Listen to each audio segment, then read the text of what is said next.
there's always new people coming into needle felting, and I see a lot of the same questions pop up all the time in my group. And I thought, you know what, let's go back to the basics and do a series of basic needle felting. And so we're going to start right from the very beginning. If you have never needle felted before, hi Mareed. If you've never needle felted before, you were thinking about it, you've seen it, and you're like, oh, that looks like it might be fun to try. We're going to start right from the very beginning. We're going to start with tools. We're going to start with wool this week, and then we will go into techniques and how to do stuff. Hi, Sarah. So I think it'll be fun. And if you have needle felted before, it might be a good refresher. You might learn something new. Hi, Connie. Everybody does things different. I still watch a lot of needle felters and learn something new almost every time I watch somebody. So hi, Lynn. Get that out of the way. Oh, I do want a couple announcements. First off, starting Saturday, over on my other page, and I will drop a link here if it works, if I can see.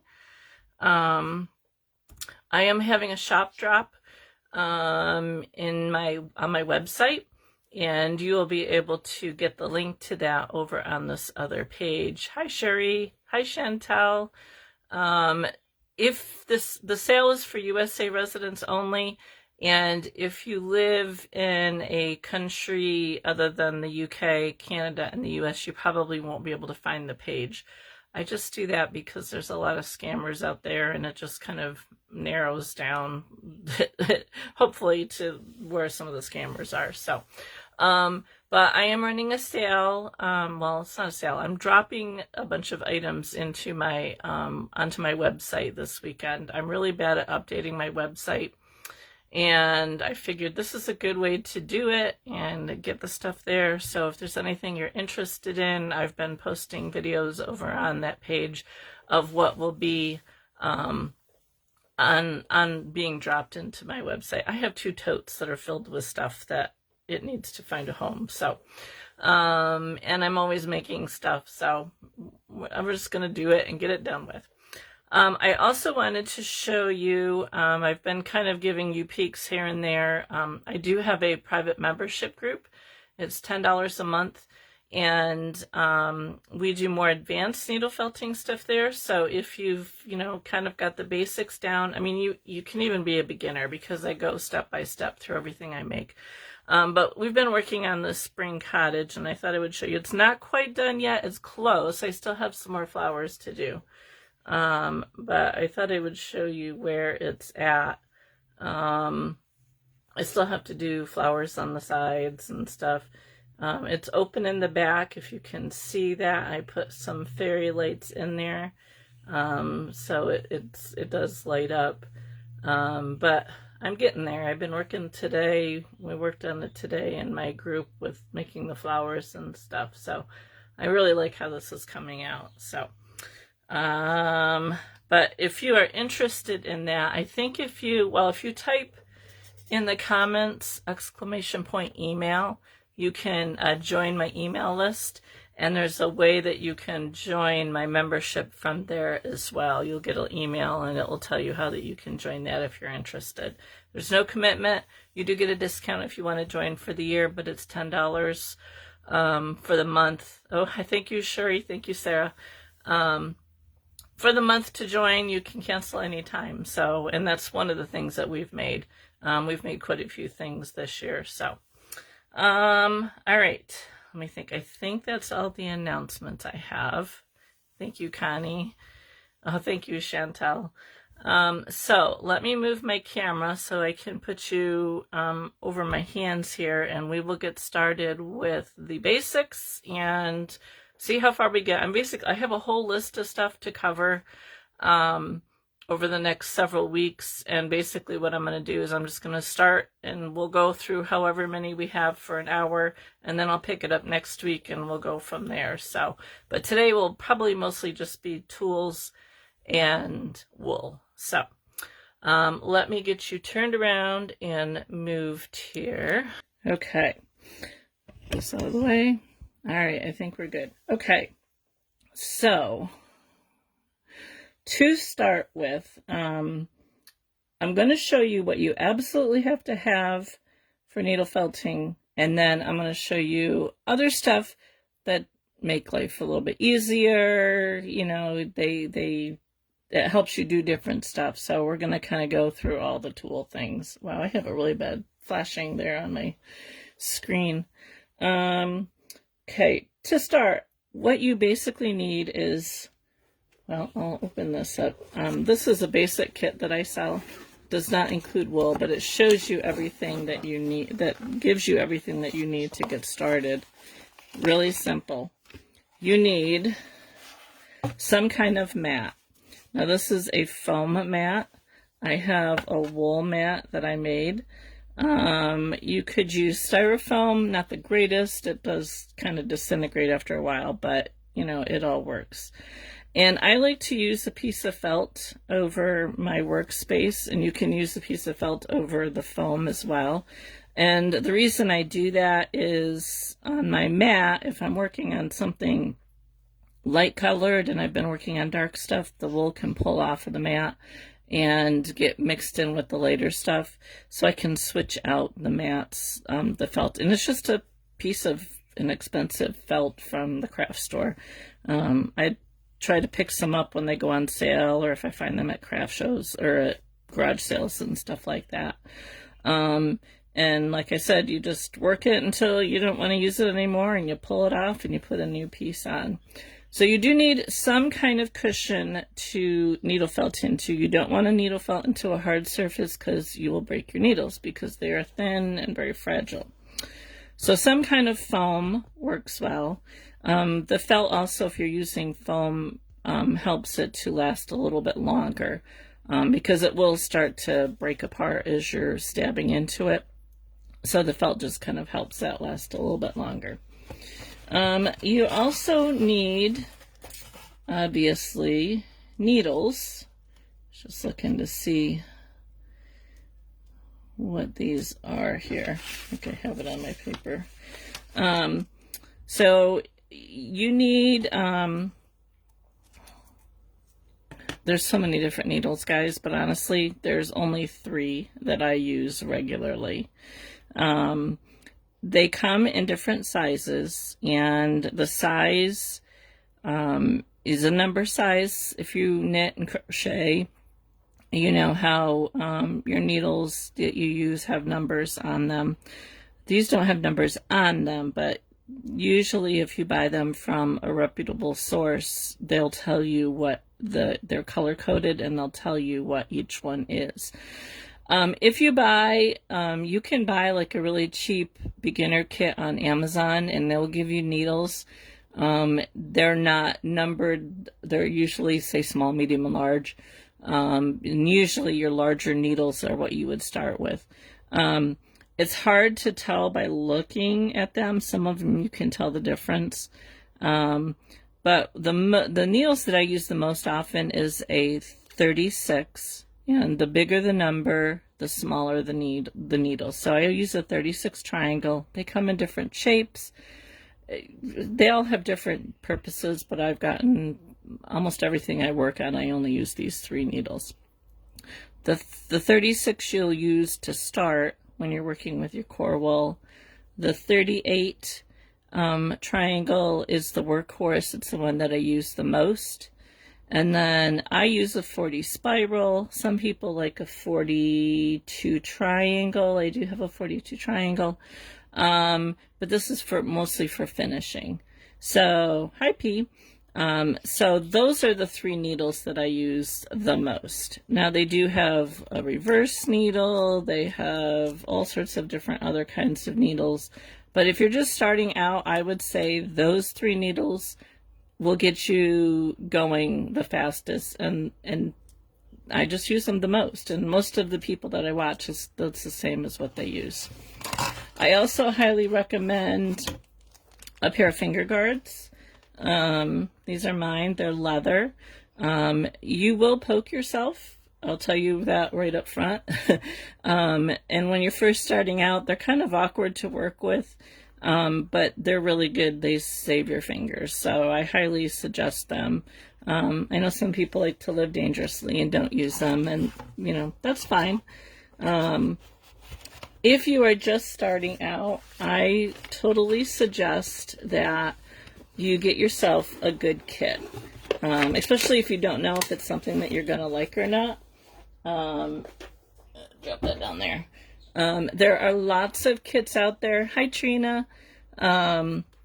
This is the one that I have put together. Now, this does not come with a mat, but it comes with your wool, it comes with your needles, it comes with written instructions with pictures, and it also comes with a link that you can watch the video. There are lots of really good kits out there, and most of them come with what you need to get started. So if you're unsure, you don't know what to do, getting yourself a kit is a really good way to start. I really wish I had maybe gone with a kit instead of the Amazon set that I got. But I like to live dangerously, so so I would definitely look into kits. I'm not a real big fan of the Temu and the Hobby Lobby. I mean, they're okay, but you don't really get good quality materials there. So I would look, Living Felt has kits. Gray Fox Felting has kits. If you're in the UK, there's a number of places over there that have good kits. So I would look around depending on where you live, and if you're starting from scratch, find yourself a good kit just to see if you like it, and get started that way. So that is, and then you're going to need wool, and we'll talk about wool after we go through all the materials. So that's the absolute minimum that you need to get started. Now I'm going to show you some other things that are helpful along the way. When I ordered my Amazon kit, the tools all came in this little plastic box, and I love it because I can put all my tools in here, and when I want to go for traveling, I can just close it up and take it with me. Everything is all right there. But I thought I would show you some of the stuff that I have in my kit that I use pretty regularly. I keep this right on the side, and whenever I need something, I can jump right into it and find what I need. So obviously finger guards, I do still use them. A little pair of sharp scissors come in handy, and then a pair of pliers. This is a multi-tool. It has 5 needles. It is really good for flat things. And because it's got 5 needles in it, it speeds your work up. It has this retractable guard on it, so when you're using it, it goes like this, and it locks. I don't always have it locked, but I try to lock it if I'm going to be traveling. If I'm just at home, I usually don't lock it up. And then that's from Clover, and you can find those on Amazon. And they also sell these 3-hold needle holders. I only use two needles in them. I just find they work better with just the 2. So again, you don't need to have these tools. You can actually take 2 needles and rubber band them together. There are wooden holders that hold several. This just holds 1 needle, but there's wooden holders that hold more. I don't use this very often. I know some people who use them all the time. I find it kind of hard to do with this because I like to have my fingers closer to my project. But this comes in handy if you're working on something where there's a stretch. So like in my little house that I showed you, when I was attaching the chimney to the roof from the inside, having this help because it was a further stretch and it was easier than just trying to stick my hand in there. So if you buy the Amazon kit, these usually come in them, but like I said, I don't use it very often unless there's something that I can't reach just using the needle myself. Some people say that you should always use a holder. I'm not in that boat. That's, totally up to you. I carry extra needles in here in case I need them. I have a couple of them here, just for extras. These are more extras. I also keep a little holder for broken needles because if one breaks, and when you're first starting out, you're apt to break a number of them because most new people felting tend to stab too hard, or they will bend the needle and it will break. So I just keep something in here, and then when it gets full, I just throw it in the garbage. You can reuse some of the needles, like to hold pieces together and stuff like that. I tend to not really do that, so I just throw them into a holder and toss them when the holder gets full. Some other odd things. This is from Dollar Tree. It's just a little silicone finger thing. I like it to, if you have wool on your mat from felting, you can kind of rub your finger on that and it'll pull the wool off of it. Just a little hint. I always keep like some thread, some string. I actually used this string to help hold my house together. I put it on a big needle and used it into connecting the house to the base, and I used it for the chimney. So I always keep, this is a heavy duty thread. I don't even know what this is really called, but it's thicker than regular thread. But I'll use it when I'm pricing stuff for the shop or something. I'll use it for my pricing and stuff. So I keep that in there. This is just a jar of glass eyes. If I'm traveling and working on something, I'll throw whatever eyes in there that I think I might need. You know, you obviously don't need that. It's mostly for when I'm traveling. I do like this air and water soluble ink, disappearing ink pen. It comes in handy like if you need to mark things, and after a while it disappears. Usually you end up felting over it, but sometimes if you need to mark like where eyes are going to go or something, this comes in handy. I have an awl for making holes for the eyes. So if you are just starting out and you want to use glass eyes, you'll need some kind of sharp object to make holes in your felt to put your eyes into. Little ruler always comes in handy.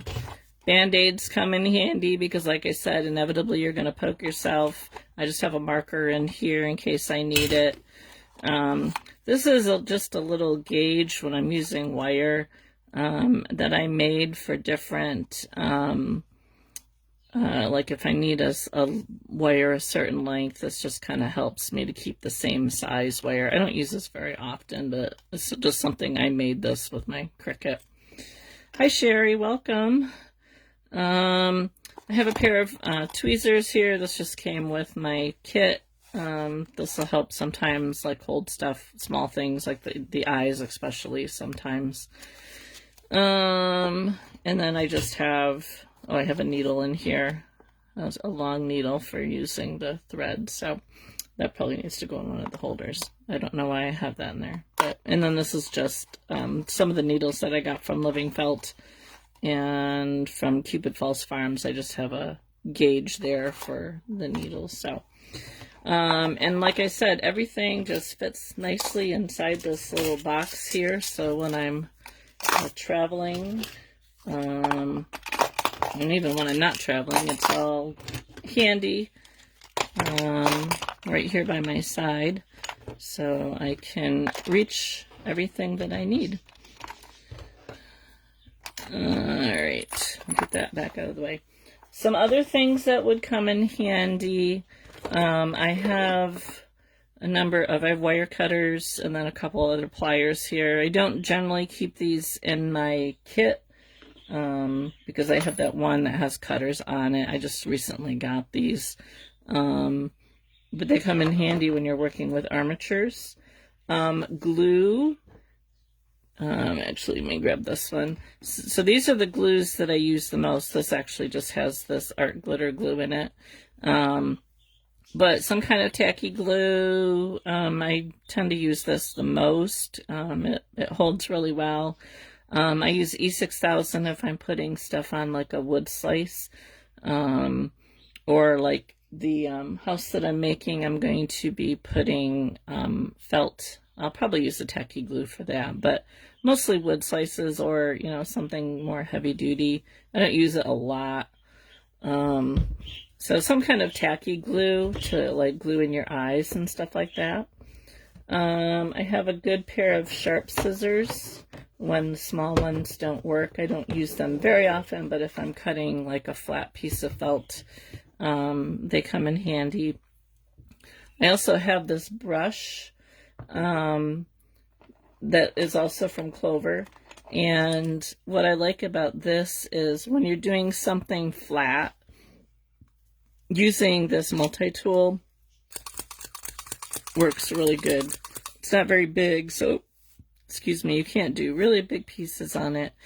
But when you're working on a mat like this, it'll tend to get stuck into your mat, and by using this, it doesn't get stuck like it does in a mat. So I do like the brush, and this comes in a few different sizes. This is the I use this the most because most of my stuff isn't very big, so it works. I also recommend that you have something to put your needles into.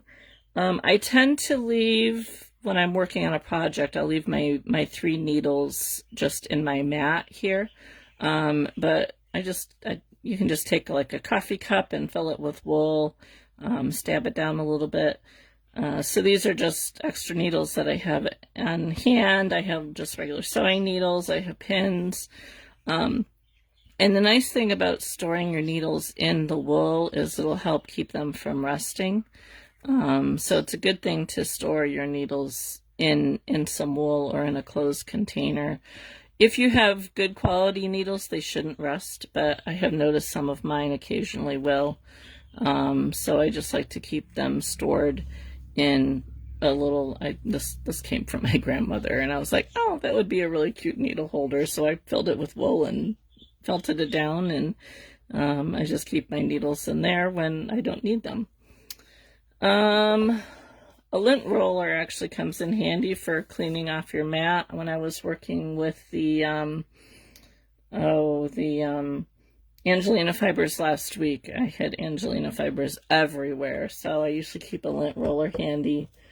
A toothbrush actually comes in handy for brushing wool. This is a bamboo one. The handle's bamboo.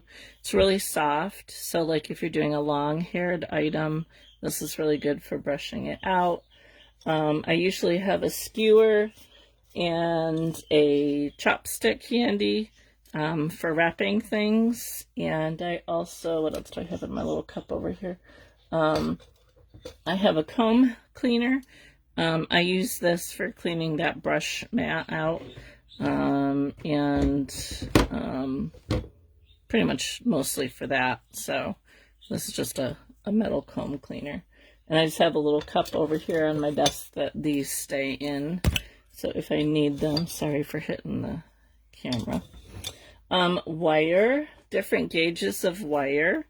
I have a whole nother box with different kinds of wire, but these ones I tend to use the most, so I just have this little bowl that my sister had made me. Different gauges for armatures, which we will go over eventually. We'll get to doing some armatures. And also, along with those, pipe cleaners.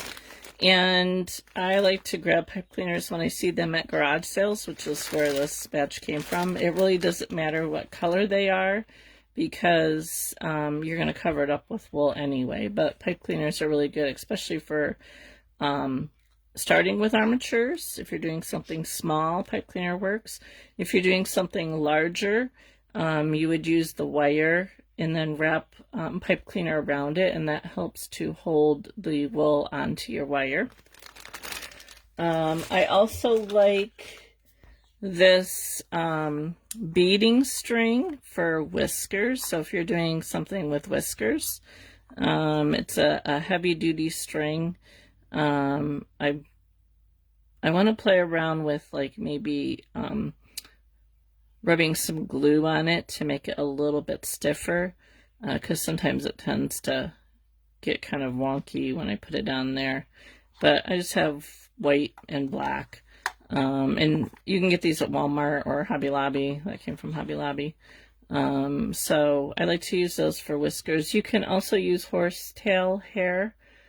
Horsetail, yeah, whatever. For whiskers as well. I haven't been able to get any of that. I just need to break down and order some, I think, off online. Let me see here. Is there anything else that I have handy here? Oh, we're going to get into eyes at some point, but I thought I would show you. I like to use, sometimes I like to use cabochon eyes, and I have started to make my own. There is a store on Etsy who sells PDFs that you can print off with different eye colors and shapes and sizes, and then you just glue the cabochons onto them. I have some bigger ones here. I have some, let's see, now these are ones that I have made. This one might be, yeah, I think I made those. Just kind of playing around with different eyes, using markers and stuff like that. I have played around with making little clay ones, using a silicone mold and putting some air dry clay in them. I've played around with that a little bit. You can also buy little eyes that are clear with just the black center, and I just used a marker to go around that. And then they also have ones that are already made for you with the posts on them and everything. Living Felt sells those. So those are one kind of eye that you can use. You can also do just felt eyes, which is all I did when I first started, was do felt eyes. You can also buy just black eyes. And let's see if I can open this here. So these come in different sizes. I tend to use these if I don't have like, if the, like it's like a bird that doesn't have like a color around it or something like that, I'll use these. These little ones came with the Amazon kit that I first started with. These actually come in handy too. I don't know if you can buy these ones separately or not. And the Amazon kit actually came with like little noses, but I've never used one of these noses before.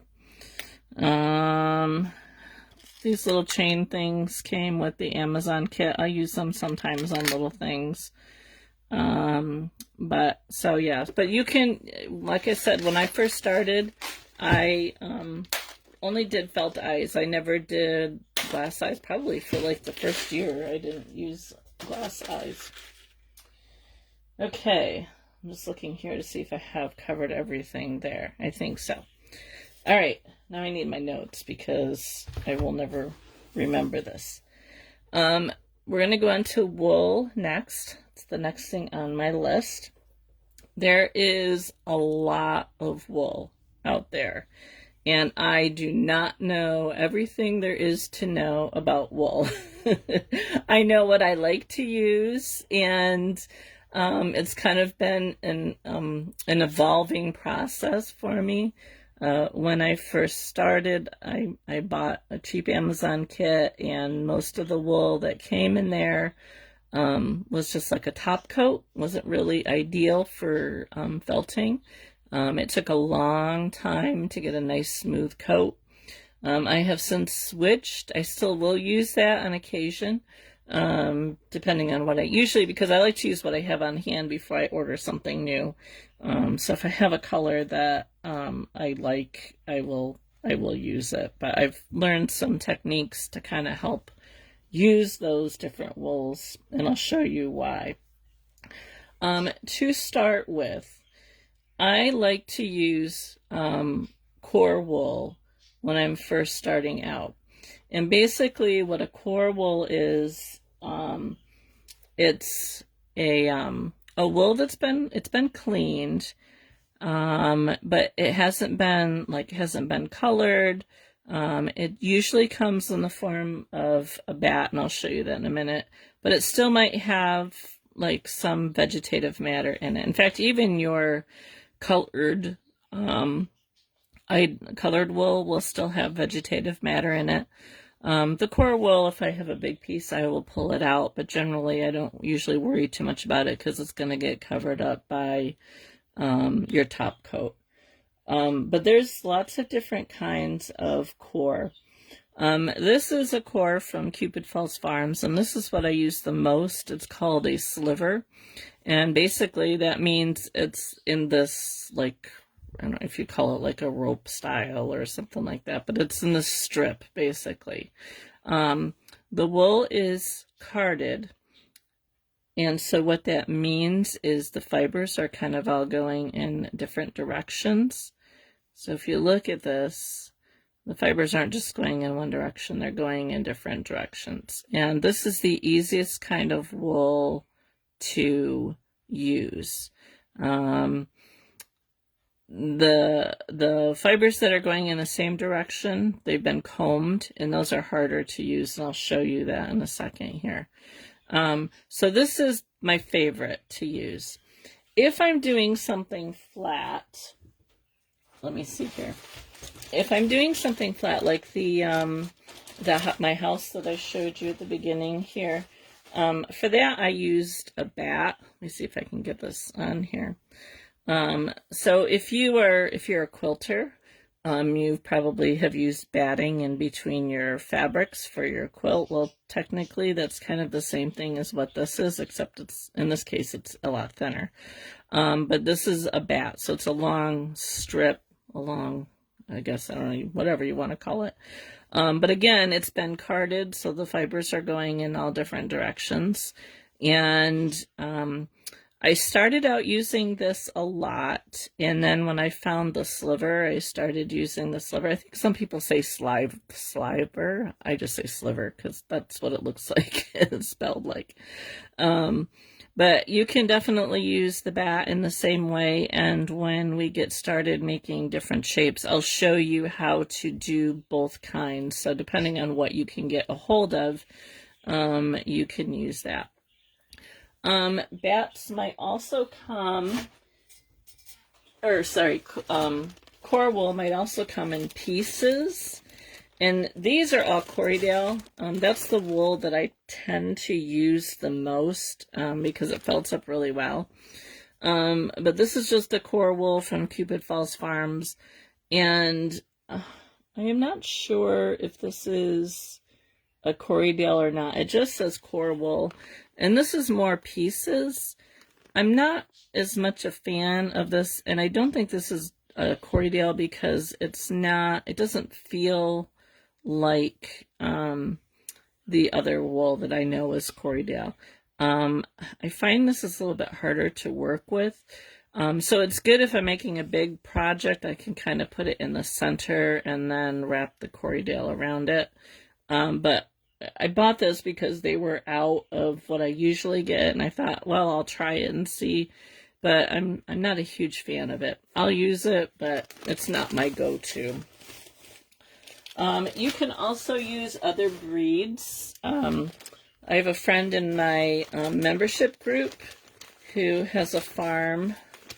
She does not sell online, I don't think. She sells in person. But she has Blueface Leicester sheep. And so she has from her sheep, it's a smaller carded sliver. And I do like this. You can also get the Blueface Leicester from Lion Gate Farms. She sells that as well. It's softer than the Corriedale. It felts up. It doesn't felt up as quickly as the Corriedale does, but it does felt up, and I've used this quite a bit. I really like that. She gave me some. I got some light and some dark from her, so it's nice and soft. There are other breeds of sheep, but the only ones that I have really worked with the most are the Corriedale, the Blue-Faced Leicester, and then also some Merino, which I will show you here in a second. So most of the time you're going to use the core wool in the center of your projects. Now, if you're doing a small project, you can just use your colored wool. But if you're doing a larger project, getting yourself some core wool usually saves you money because the core wool is cheaper than the colored wool. So I highly suggest, getting yourself some core wool, and it lasts a long time. I buy it by the pound, but you don't have to buy it by the pound. And I know from Cupid Falls Farms, the more you buy, the cheaper it is per ounce. So that's why I usually buy it by the pound. And you get a huge bag. Let me see if I can reach this bag of this stuff. I don't know if you can see. This is a pound of wool, so it's a lot of wool. All right, that's the core wool. Now, let's get on to our top coats. A couple of the things I'll let you know about. There is, most sheep have a staple length. So some sheep have a really short staple length and some sheep have a long staple length. I don't know a whole lot about it. I don't know, it comes with the sheep. I think it's more for like if you're doing spinning and stuff like that. And then you'll see micron, and that's the thickness of the wool. So if you have a lower number micron, it's a finer wool. So yeah, why did it just, I just went out of my head here. I can't think of it. Anyway, it'll come to me. When I get a chance, would you give a link for the wool resource? Yes. Cupid Falls Farms. There's the link for the Cupid Falls Farms. This is where I buy the majority of my wool, unless I can't find it in stock. And then the other is Living Felt. And then there's also Lion Gate Farm. Those are the three that I use the most. Those are all in the States too, by the way. If you're not in the States, you can look, there's a number of suppliers in the UK and in other countries as well. So, but those are the three that I tend to buy from the most, with Cupid Falls Farms first, Lion Gate second, and Living Felt third. Also, Gray Fox Felting is also another one. She's actually local to me. Okay, so we talked about core. So now we're going to talk about the different kind of top coats that you can have. So Living Felt sells what's called MC1, and this is merino. That's what I was trying to think of. The merino has the smaller micron fibers. They sell what's called MC1, and it's a bat. It comes in this bat form, so it's like a sheet. And because the merino is really hard to felt with, I don't quote me on this. World of Wool in the UK, yes. I don't know, maybe Trina, do you know this? Is Living Felt's MC1 a merino Corriedale mix? I wasn't sure what the C stands for. But this is a really, really soft wool, and because it's in a bat form, it does felt up rather nicely and quickly, and it's very, very soft. Living Felt is the only place that I know that sells this. You're welcome, Linda. Now, maybe, I don't know if World of Wool sells anything like this or not. I don't know if Chantel, if you're still on here, if you know if World of Wool sells anything like this over there. But it's nice to work with. It does felt up pretty quickly. And it is like really, really soft. Okay, thank you, Trina. You think it's a Corriedale.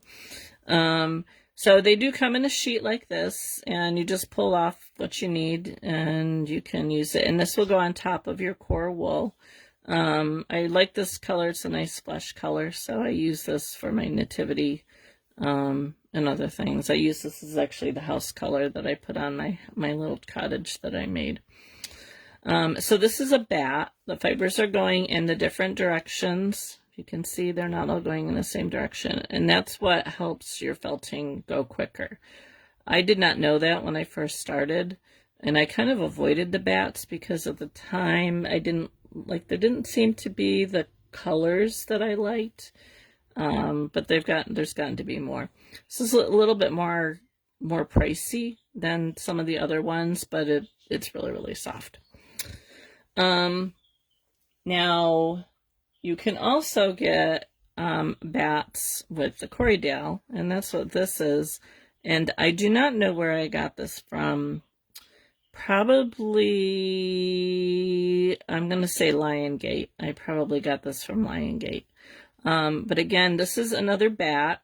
It's not quite as much in a sheet. I mean, you can see that I can kind of pull it apart here. But again, the fibers are going in different directions. This is not as soft as the MC one that Living Felt sells. It's a little rougher, but because the fibers are going in different directions, it felts up really, really nicely.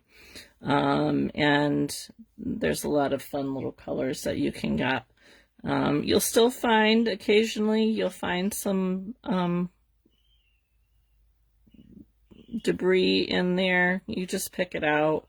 Depending on where it's from, you'll find more or less depending on who you get it from. But so this would be considered another bat. Now what I really like to use is from Cupid Falls Farms, their slivers or slivers, depending on how the correct way is to say it. So these come in like a rope, and then this is also carded, so you can see the fibers are going in different directions. This tends to have a little bit more vegetative matter in it than some of the other ones, but just pick it out when I'm working on it. And this felts up really nicely. Some of theirs, so like if you get a solid color like this, it felts up really nice. They have some that they've mixed colors, and it does felt up nicely, but sometimes I find I have a lot of stray fibers with it, and I don't know if it's just because it's been mixed. It just tends to doesn't felt as easily. Like some of the darker colors, they have like a natural wool, not natural colors, so I don't know. But I mean, they still felt up quickly, so this is my go-to. If I can find the color that I'm looking for, this is my first place to go. And you can see, some people don't know how much, because wool is usually sold by the ounce. Sometimes you can buy it by the half ounce. And this here is an ounce of wool. So you can see that you get a lot of wool for an ounce. And usually, and I mean, I've used a little bit out of this, but not a lot. And you can, oh, I lost my train of thought now. You can get a lot, especially if you start with a core wool and use this for to go over the top of it. You can get a lot out of just an ounce of wool. Most of the time I have found an ounce of wool will run you like between $3.50 and $5.50, depending on where you buy it from, an ounce. At Cupid Falls Farms, if you buy bigger quantities, you get a discount. So if I'm going to do a kit or if I'm going to do a class, I'll buy the bigger quantity. Yeah, so I mean, it's not, and it lasts a long time. So I mean, it'll probably be a long time, unless I do a lot of pumpkins. This color will probably last me quite a while. let's see. Okay, so now this is also, now this is, I had a kit at one point and I haven't refreshed it. I would like to do another kit. This wool is from Gray Fox Felting, and this when I was like first starting out and really didn't know very much about wools. I don't remember if this was a Corriedale or not. I'm not a huge fan of it, which is why if I redo my basic kit, I will go with a different wool, I think.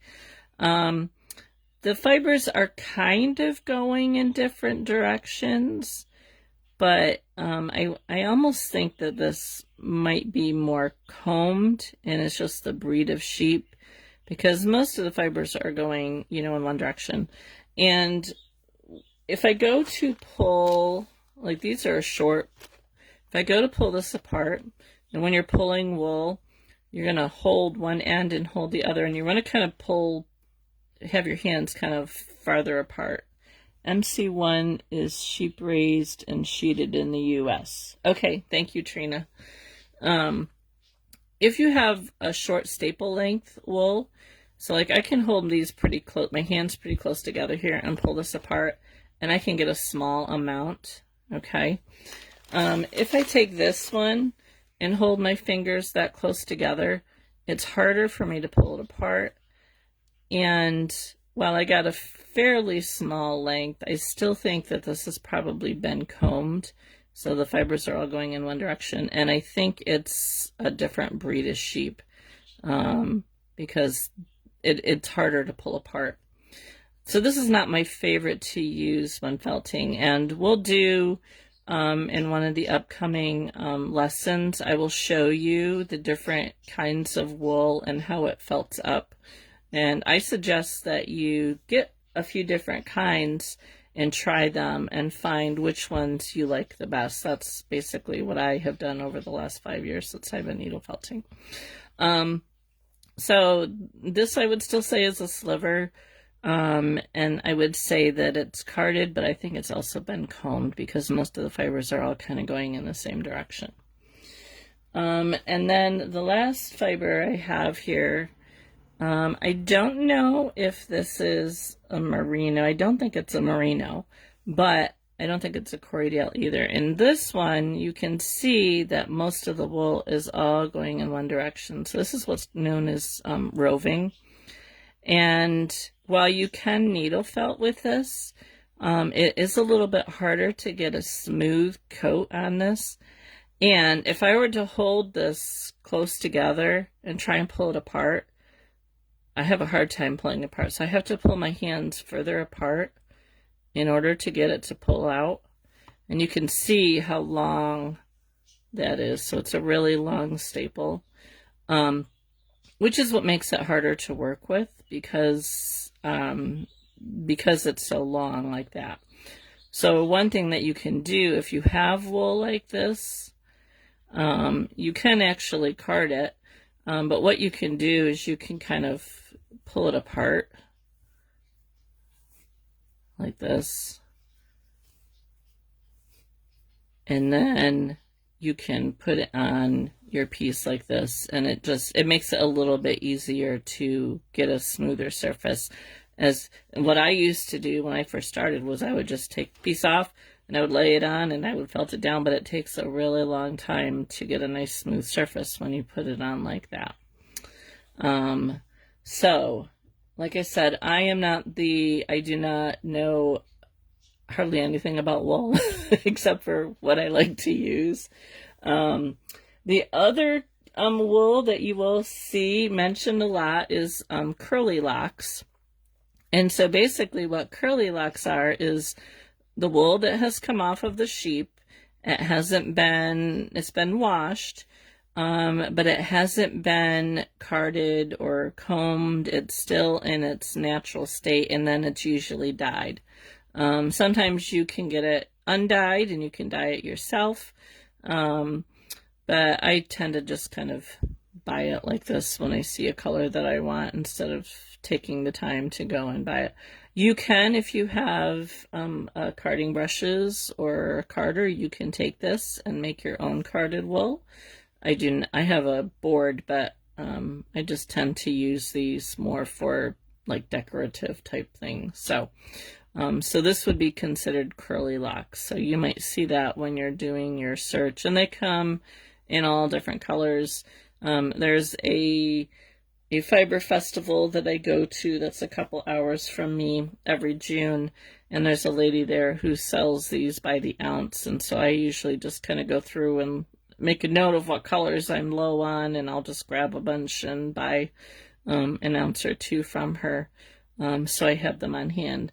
I honestly didn't start using these until probably a year ago. They're really nice for like tendrils for pumpkins, or I use them on my flower boxes to kind of hang off my flower box. There's lots of different uses for them, so they're kind of fun, a little whimsical.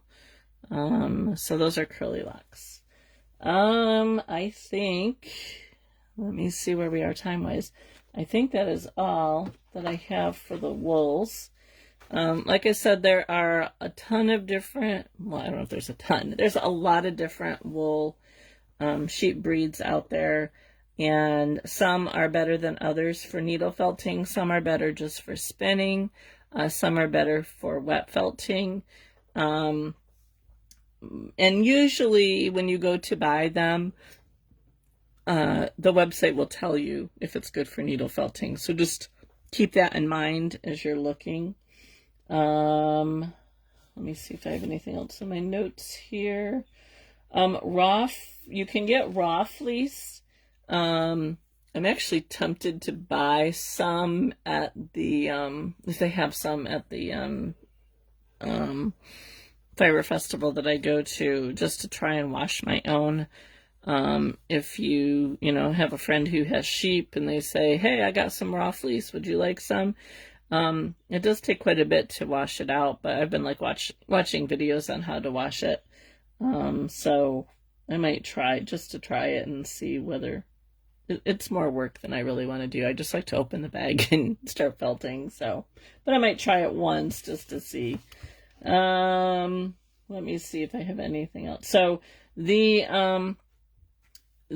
are usually called tops or roving.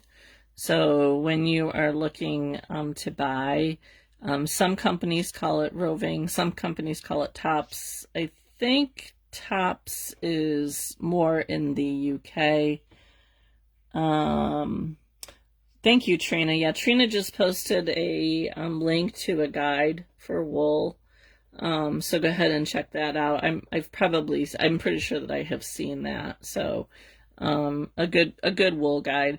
But even then, sometimes I look at a piece of wool and I'm like, all right, so is this carded? Is this, uncarded? Is this combed? Unless they actually tell you when you buy it, sometimes it's kind of hard to tell, because I think it depends on the breed of the sheep, what they're like. So, but anyway, so I think that's it for today, since we're just about at an hour. Next week, I'm going to show you how to use a cookie cutter. I have gone over that before, but I said we're just going to start right from the very beginning, and it's really a good way to understand how to use the wool, how it felts, and it gives you kind of a nice shape to work with. And then we're also going to get into doing some basic shapes. We'll make a ball, we'll make a barrel shape, we'll make a cone shape, we'll make an oval. And if we have time, one of the comments that I got was that a lot of people struggle with is making things the same size. So if you're making like feet or legs or arms or something like that, where you need multiple of something, how to get them the same size. So we'll go over that, because that took me a long time to figure out. So if we have time, we'll do that. But I just have a list here of, I don't know, like 12 different things. And I just figure I'll go with one. And if we get it done and we have time to tackle the next thing, we'll tackle the next thing. And I might throw in a few pieces that we make along the way. Because like if I'm making all these shapes, we may as well put it together and make it into something. So we might do that along the way as well. So, but I have things like another comment was attaching pieces together so they stay together. We're going to go over flat shapes. Somebody want to know how to make a bowl shape, so we're going to do that. We're going to go over eyes, how to make felted eyes, how to make cabochon eyes, how to use them. We're going to go over how to do long hair, like if you wanted to do a dog or something that had long hair. I'll show you how to do that. It's not my favorite thing to do, but we'll do that. We're going to show you how to do armatures using wire. I'll go over using wax and glue with your thing, and we'll touch on some 2D felting as well. So if there is anything that you have come across that you have seen but you don't know how to do it and you would like me to include that, just drop me a comment or a message and I will add it to the list. This is probably going to go for, I'm going to say like 2 months, depending on how quickly we move through some of these things. But I'm thinking probably at least 2 months, and then I'll get back to coming up with stuff to make. So anyway, so that's it for today. Thank you for joining me. Like I said, if you have any questions, feel free to drop them in the comments, or you can always PM me. I hope if you haven't needle felted before, that maybe you will give it a shot. I do have my kits on my website, Chicken Run Creations. Unfortunately, I only have the little penguin right now. I just have not had the time to come up with another kit. I would really like to, but it takes a long time to take pictures and write up directions for a kit. I could just do a video, but I know some people like to have the reference. So, yeah, and then don't forget my shop drop is on Saturday at noon Eastern. If you're interested in anything, hop on over to my Whimsical Creations page. I dropped the link at the beginning here. You can follow me over there and get updated for that. So great. Marriott, I hope you do. It's a lot of fun. It's very addictive, I'll tell you that. So you're welcome, Sherry. You're welcome, Shari. So yeah, if you start something, feel free to send me a picture of what you make. I love seeing what other people make.